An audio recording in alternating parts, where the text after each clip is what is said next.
सूरत की नई सिविल अस्पताल में ट्रॉमा सेंटर के अंदर चतुर्थ श्रेणी महिला कर्मचारी और एक मरीज के परिजनों के बीच विवाद हो गया। बताया जाता है कि सफाई के दौरान मरीज के परिजनों के साथ कहासुनी हो गई, जिसके बाद मामला बढ़ गया।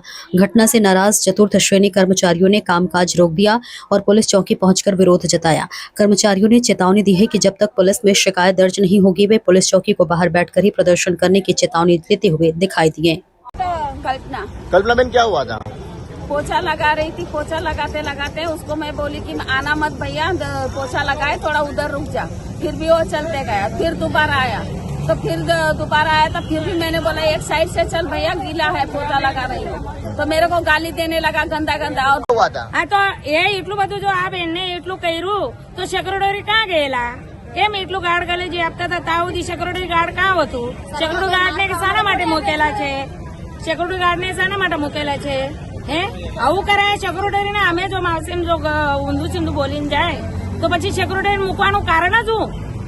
હે શું માંગ છે તમારી? આ તો અમારી માંગ એ જ છે ને, જે છે એ તમે બરાબર કરો। એ રોકડાનું કામ સેક્યુરિટી વાળાનું કામ છે, અમારું બોલવાનું કામ નથી। તો સેક્યુરિટી ગાર્ડ શું કરે? પછી હવારમાં અમે સફાઈ જો કરે તો સેક્યુરિટીનું ઉભો રહેવું જોઈએ ને। માર કોણે માર્યો? આ કલ્પનાબેનને માર્યું। કેમ પોરકલાસ વાળાને ઇજ્જત નથી? એ પેશન્ટના રિલેટિવ એને ગંદી મંદી ગાર્ડ આપી અને મારવા ઉભો રહી ગયો।